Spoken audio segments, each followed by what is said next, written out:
அகிலம் நியூஸ் நேயர்களுக்கு வணக்கம். இன்றைய நாளுக்கான தலைப்புச் செய்திகள்.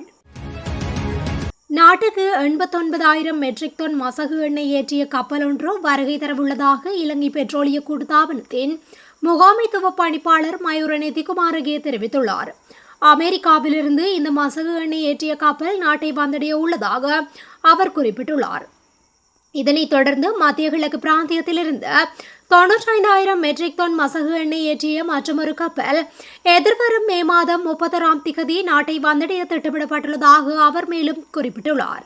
இந்த இரு கப்பல்களினதும் வருகையின் மூலம் இலங்கைக்கு மொத்தமாக 1,84,000 மெட்ரிக் டன் மசகு எண்ணெய் கிடைக்கப்பெறவுள்ளது.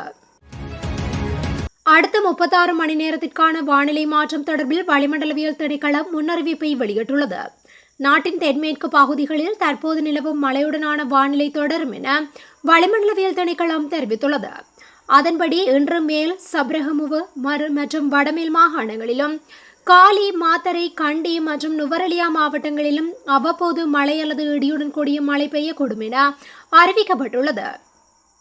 பிற்பகல் 1 மணிக்கு மேல் ஊவா மாகாணம், அம்பாறை மற்றும் மட்டக்களப்பு மாவட்டங்களில் சில இடங்களில் மழை அல்லது இடியுடன் கூடிய மழை பெய்ய வாய்ப்புள்ளது என அறிக்கை மேலும் தெரிவித்துள்ளது. மத்திய மலை பகுதிகளிலும் வடக்கு, வடமத்திய, வடமேற்கு மற்றும் தெற்கு மாகாணங்களிலும் திருகோணமலை மாவட்டத்திலும் மணிக்கு சுமார் 30 தொடக்கம் 40 மைல் வேகத்தில் மிதமான பலத்த காற்று வீச வாய்ப்புள்ளது. போக்குவரத்து விதிமீறல்களில் ஈடுபடும் சாரதிகளுக்கு பல போலி தொலைபேசி எண்களிலிருந்து குறுஞ்செய்திகள் மற்றும் வாட்ஸ்அப் செய்திகள் அனுப்பப்படுகின்றன. குறித்த செய்தியை வாசித்த பிறகு சம்பந்தப்பட்ட விதிமீறல்களுக்கான அபராதத்தை செலுத்துவதற்காக thecourierguy.cu.cc/lk என்ற இணையதளத்திற்கு செல்லுமாறு குறுஞ்செய்தியை பெற்றவர் அறிவுறுத்தப்படுகின்றார். கொழும்பு துறைமுகத்தின் செயற்பாட்டு வருமானம் கடந்த ஏப்ரல் மாதத்தில் கணிசமான அளவுக்கு உயர்ந்துள்ளது. அத்துடன் கடந்த ஆண்டு ஏப்ரல் மாதத்துடன் ஒப்பிடுகையில் நடப்பாண்டின் ஏப்ரல் மாத வருமானம் அதிகரித்துள்ளது. துறைமுகங்கள் மற்றும் விமான போக்குவரத்து பிரதி அமைச்சர் ருவான் கொடித்துவக்கு குறித்த தகவல்களை வெளியிட்டுள்ளார். மத்திய கிழக்கு பிராந்தியத்தில் நிலவும் போர்ச்சூழல் கொழும்பு துறைமுகத்தின் வருமானம் அதிகரிப்பதற்கான ஒரு முக்கிய காரணியாக அமைந்துள்ளது. தற்போதைய சூழலில் கொழும்பு துறைமுகத்தை ஒரு செயற்பாட்டு மையமாக செயற்படுத்தியதன் மூலம் இந்த வருமானம் ஈட்டப்பட்டதாக துறைமுகங்கள் மற்றும் விமான போக்குவரத்து பிரதி அமைச்சர் ருவான் கொடித்துவக்கு தொடர்ந்தும் தெரிவித்துள்ளார். மட்டக்களப்பு புதூரில் உள்ள இலங்கை விமானப்படை முகாமிற்கு முன்னால் உள்ள வீதியில் மோட்டார் சைக்கிள் ஒன்று விபத்துக்குள்ளானதில் இளைஞர் ஒருவர் உயிரிழந்துள்ளார். குறித்த விபத்தானது நேற்றைய தினம் மாலை 4:30 மணியளவில் இடம்பெற்றுள்ளது.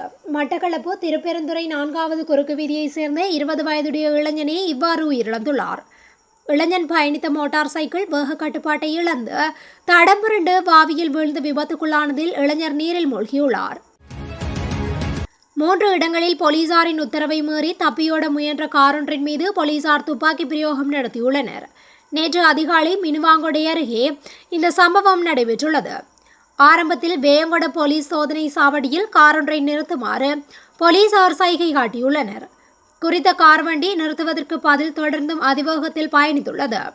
அதனை அடுத்து வேயாங்கொட போலீசாரின் தகவலின் பேரில் குறித்த கார் வண்டியை நைவல மற்றும் மினுவாங்கொட ஆகிய சோதனை சாவடிகளிலும் நிறுத்தும்படி உத்தரவிடப்பட்டுள்ளது. எனினும் குறித்த கார் வண்டி போலீசாரின் உத்தரவை மீறி தொடர்ந்தும் தப்பி செல்ல முயன்றுள்ளது. அத்துடன் போலீசாரின் கண்ணில் மண்ணை தூவும் வகையில் குறித்த கார் வண்டியில் பயணித்த லொரியொன்றின் பின்னால் மறைந்து பயணிக்க முற்பட்டுள்ளது. இந்த நிலையில் கம்பகா ஜாகொட போலீஸ் சோதனை சாவடியில் இருந்த போலீசார் குறித்த கார் வண்டியை நிறுத்துமாறு மீண்டும் சைகை காட்டியுள்ளனர். அங்கிருந்தும் போலீசாரின் உத்தரவை மீறி சென்ற அந்த கார் மீது போலீசார் துப்பாக்கி சூடு நடத்தியுள்ளனர். இலங்கையில் தற்போது பரவி வரும் மூளைக்காய்ச்சல் தற்போது 4 மாவட்டங்களுக்கு பரவியுள்ளதாக தெரிவிக்கப்பட்டுள்ளது. தற்போது காய்ச்சல் பரவியர்களின் எண்ணிக்கை 200 ஆக பதிவாகியுள்ளதாகவும் 52 நோயாளிகள் தற்போது வைத்தியசாலையில் அனுமதிக்கப்பட்டுள்ளதாகவும் தொற்று நோயியல் பிரிவின் சமூக சுகாதார நிபுணர் குஷானி தம்பரரா தெரிவித்துள்ளார். இலங்கை மக்களின் வங்கிக் கணக்குகளை சூறையாடும் மோசடி குறித்து பொதுமக்களுக்கு போலீசார் அவசர எச்சரிக்கை விடுத்துள்ளனர். +6312612161720 என்ற தொலைபேசி இலக்கத்திலிருந்து வரும் போலி குறுஞ்செய்திகள் குறித்து அவதானமாக செயற்படுமாறு கேட்டுக் கொள்ளப்பட்டுள்ளது. இந்த இலக்கத்திலிருந்து வரும் குறுஞ்செய்திகள் மூலம் மோசடி நடவடிக்கைகள் மேற்கொள்ளப்படுவதாக போலீசார் தெரிவித்துள்ளனர். அடையாளம் தெரியாத நபர்களிடமிருந்து வரும் குறுஞ்செய்திகளில் உள்ள இணைப்புகளை அழுத்த அல்லது வங்கி விவரங்களை வழங்குவதையும் முற்றாக தவிர்க்குமாறு போலீசார் கேட்டுக்கொண்டுள்ளனர். இலங்கையின் இலவச சுகாதார சேவையின் மனிதவளம் மற்றும் வினைத்திறனை அதிகரிக்கும் நோக்கில் அறிவியல் துறை சார்ந்த பட்டப்படிப்பை நிறைவு செய்த 515 தாதியர்களுக்கு தாதிய தரம் 3ற்கான நியமனங்கள் வழங்கப்படவுள்ளதாக தகவல் வெளியாகியுள்ளது. காங்கேசன்துறையிலிருந்து மன்னார் ஊடாக ஸ்லாபம் வரையான கடற்பரப்புகளும் மாத்தறையிலிருந்து ஹம்பாந்தோட்டை ஊடாக பொத்துவில் வரையான கடற்பரப்புகளும் அவ்வப்போது கொந்தளிப்பாக காணப்படும் என வளிமண்டலவியல் திணைக்களம் தெரிவித்துள்ளது. நாட்டை சூழவுள்ள கடல் பிராந்தியங்களுக்காக பிற்பகல் 2 மணி முதல் அடுத்த 24 மணித்தியாலங்களுக்கான வானிலை முன்னறிவிப்பை வளிமண்டலவியல் திணைக்களம் விடுத்துள்ளது. அந்த அறிவிப்பில் புத்தளத்திலிருந்து கொழும்பு மற்றும் காலியூடாக ஹம்பாந்தோட்டை வரையான கடற்பரப்புகளில் பல இடங்களில் மழையோ அல்லது இடியுடன் கூடிய மழையோ பெய்யக்கூடும் என எதிர்பார்க்கப்படுகின்றது.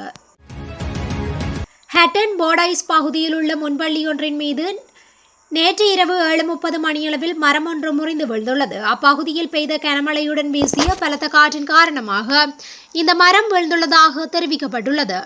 இதன் காரணமாக முன்பள்ளியின் கூரை, கட்டடம் மற்றும் பல உபகரணங்கள் கடுமையாக சேதத்துக்குள்ளாகியுள்ளதாக தெரிவிக்கப்பட்டுள்ளது. குறித்த மரத்தை அகற்றும் பணிகள் முன்னெடுக்கப்பட்டு வருகின்றன.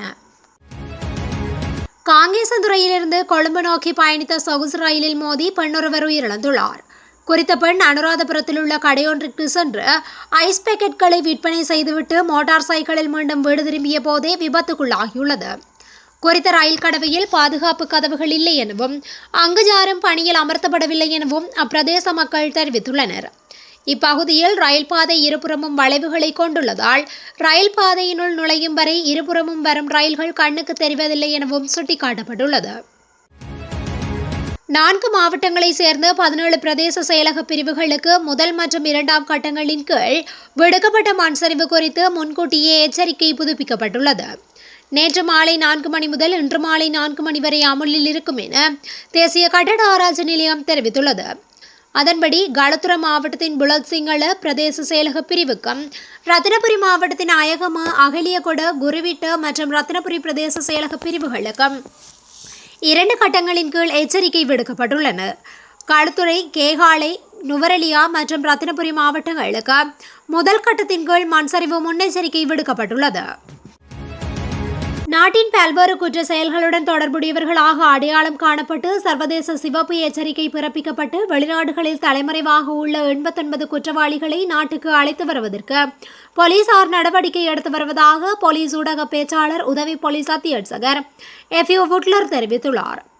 ஐக்கிய அரபு ராச்சியத்தில் தலைமறைவாக இருந்த 8 குற்றவாளிகள் நேற்றிரவு நாட்டிற்கு அழைத்து வரப்பட்டதாக ஊடக பேச்சாளர் மேலும் தெரிவித்துள்ளார். இத்துடன் இன்றைய நாளுக்கான தலைப்புச் செய்திகள் நிறைவடைகின்றன. தொடர்ந்தும் இதுபோன்ற செய்திகளை உடனுக்குடன் அறிந்து கொள்ள அகிலம் நியூஸுடன் இணைந்திருங்கள். நன்றி, வணக்கம்.